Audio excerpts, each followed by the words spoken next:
ਬਾਰ ਚੋਂ ਜੇ ਮਹਿੰਗੀਆਂ ਮੱਝਾਂ ਲੈ ਲਈਏ ਨਾ ਵਾਰੇ ਦੀਆਂ ਨਾ ਲਈਏ ਤੇ ਜਾ ਕੇ ਨਹੀਂ ਵਿਕਦੀਆਂ। ਇੱਥੋਂ ਵਾਰੇ ਦੀਆਂ ਲਈਏ ਤੇ ਜਾ ਕੇ ਫਟਾਫਟ ਵਿਕਦੀਆਂ ਨੇ, ਤੇ ਚੰਗੀਆਂ ਲਈਏ ਜਿਹੜੀਆਂ ਪੂਰੀਆਂ ਸਮਝ ਆਉਂਦੀਆਂ ਹੁਣ, ਦੁੱਧ ਲੱਪ ਦੇਣ ਵਾਲੀਆਂ ਹੋਣ। ਸੁਬਾਹ ਦੇ ਫਿਰਨ ਦੇ ਆ, ਕੱਲ ਵੀ ਤੇ ਅੱਜ ਵੀ ਇੱਕ ਵੀ ਝੋਟੀ ਦਾ ਸੌਦਾ ਨਹੀਂ ਹੋਇਆ। ਕਈ ਪਸੰਦ ਵੀ ਆਈਆਂ ਨੇ, ਅੱਜ ਤੇ ਮੇਰਾ ਸਵੇਰ ਦੀ ਕੋਈ ਸਮਝ ਹੀ ਨਹੀਂ ਆਈ।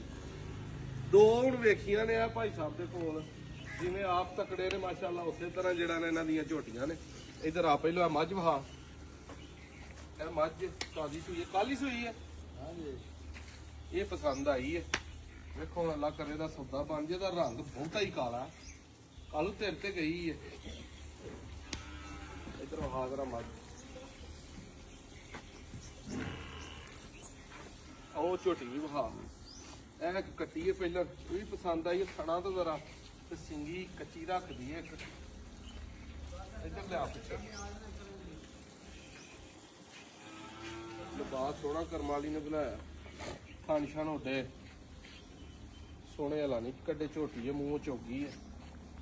ਇੱਥੇ ਆ ਕੇ ਜਿਹੜਾ ਸਵੇਰ ਦਾ ਅੱਜ ਤੇ ਭਾਈ ਨਾਸਰ ਇੱਕ ਵਾਰੀ ਦਿਲ ਰਹਿ ਨਹੀਂ ਗਿਆ ਕਿ ਯਾਰ ਮੱਝਾਂ ਮੁੱਕ ਗਈਆਂ ਨੇ ਚੰਗੀਆਂ, ਸਾਡੀ ਪਸੰਦ ਦੀ ਹੈ। ਕੀ ਮਾਰ ਆਈ ਸਾਡੇ ਨਾਲ ਬੰਦੀ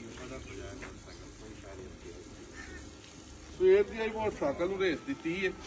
ਆ ਗਿਆ ਸ਼ਾਮੀ ਪਈ ਹੁਣ 4-5 ਵਜੇ। ਆ ਦੋ ਪਸੰਦ ਆਈਆਂ। ਵੇਖੋ ਇਹਨਾਂ ਦੀ ਮਿਹਰਬਾਨੀ ਹੈ ਜੇ ਇਹਨਾਂ ਦਾ ਸੌਦਾ ਕੋਈ ਨੇੜੇ ਸਾਡਾ ਲੱਗਾ ਹੈ, ਪਰ ਅੰਜੇ ਪੀਚਾ ਮਿਲਿਆ ਨਹੀਂ। ਤਾਂ ਹੋਰਾਂ ਨੂੰ ਮੱਝ ਪਸੰਦ ਆਈ ਹੈ। ਮੈਂ ਜਰਾ ਕੱਟੀ ਕੁੱਟੀ ਹੋਏ ਤੇ ਠੀਕ ਰਹਿੰਦੀ ਹੈ। ਸਿਆਲਕੋਟ ਜਾ ਕੇ ਬੰਦਿਆਂ ਨੂੰ ਝੋਟੀਆਂ ਝਾਟੀਆਂ ਪਸੰਦ ਹੁੰਦੀਆਂ ਨੇ। ਹਲਾਂ ਲਈ ਕੋਈ ਨਹੀਂ, ਤੇ 2 ਦਿਨ ਹੋ ਗਏ ਨੇ ਜਿੱਦਣ ਨੂੰ ਲੈਨੇ। ਅੱਜ ਕੋ ਬਣੇ ਕੱਲ ਬਣੇ, ਉਹਦੀ ਨਾਲ ਵੀਡੀਓ ਅਪਲੋਡ ਹੋਈਏਗੀ। ਜਿਹੜੇ ਭਰਾ ਫੋਨਾਂ ਤੇ ਮੈਸੇਜਾਂ ਤੇ ਹੱਥ ਧਰਿਆ, ਫਿਲਹਾਲ 4 ਦਿਨ ਵੇਟ ਕਰੋ। ਇੱਥੋਂ ਜਿਹੜੀਆਂ ਖਰੀਦਣੀਆਂ ਪਹੁੰਚਦੀਆਂ ਨੇ ਫਿਰ ਰਾਬਤਾ ਕਰਿਓ। ਜਿਨ੍ਹਾਂ ਭਰਾਵਾਂ ਦੀ ਐਡਵਾਂਸ ਬੁਕਿੰਗ ਹੈ ਉਹਨਾਂ ਨੂੰ ਇੱਥੋਂ ਹੀ ਅੱਲਾ ਦੇ ਪਾਸ ਡਨ ਹੋਣ ਤੇ ਆਪਾਂ